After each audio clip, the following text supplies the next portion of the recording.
ప్రభునందు ప్రియులారా, ప్రభునామమున మీకు వందనములు. ఈరోజు దేవుని యొక్క వాక్య ధ్యానము యోహాను సువార్త 17వ అధ్యాయము 12వ వచనము. నేను వారి యొద్ద ఉండగా నీవు నాకు అనుగ్రహించిన వారిని నీ నామమందు కాపాడితిని. దేవుడి ఈ మాటలు దీవించి ఆశీర్వదించునుగాక. గమనించండి ప్రియులారా, ఇక్కడ ప్రభువు మాట్లాడుతూ నేను వారి యొద్ద ఉండగా నీవు నాకు అనుగ్రహించిన వారిని నీ నామమందు కాపాడుతినని అంటూ ఉన్నాడు.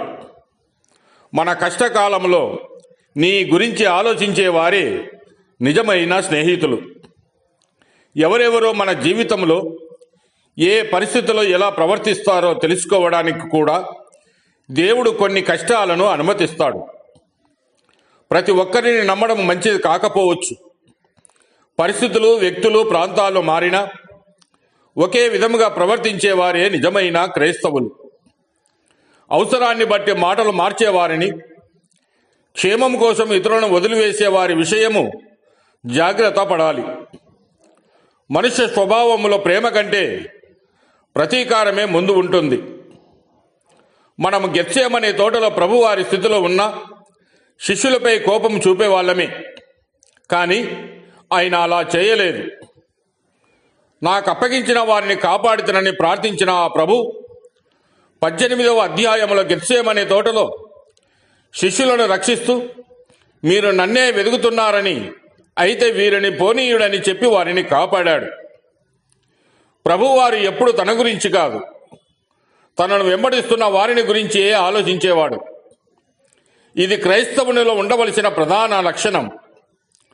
విశ్రాంతి దినమున చేతులు కడుక్కోకపోవడం వంటి విషయాలలో శిష్యులను ఎవరైనా తప్పు పట్టినప్పుడు ఆయన వారిని రక్షించాడు. వారిని ఒక్క మాట కూడా అనలేదు. ప్రభువారు నిన్ను కూడా అలానే సంరక్షించగలడు. నీ జీవితంలో ఏ స్థితి వచ్చినా, ఆత్మీయంగా త్రుటిల్లే క్షణాలు వచ్చినా ఆయన నిన్ను విడిచిపెట్టాడు. నీ బాధ్యతలను ఎదుర్కొనేది నువ్వు కాదు, నీలో ఉన్న యేసే. ఆయనే నీ సంరక్షకుడు, ఆయనే నీ విమోచకుడు, ఆయనే నీ ప్రాణ స్నేహితుడు. మరి ప్రియమైన సహోదరి, సహోదరుడా, ఆయన నిన్ను కాపాడుతూ ఉన్నంత వరకు ఎవరు నిన్ను హరించలేరు. ఎందుకనగా నీతో ఉన్నవాడు విమోచన కొరకు క్రయధనము చెల్లించిన సంరక్షకుడైన ప్రభువైన యేసుక్రీస్తే. దేవుడు మిమ్మల్ని దీవించి ఆశీర్వదించునుగాక.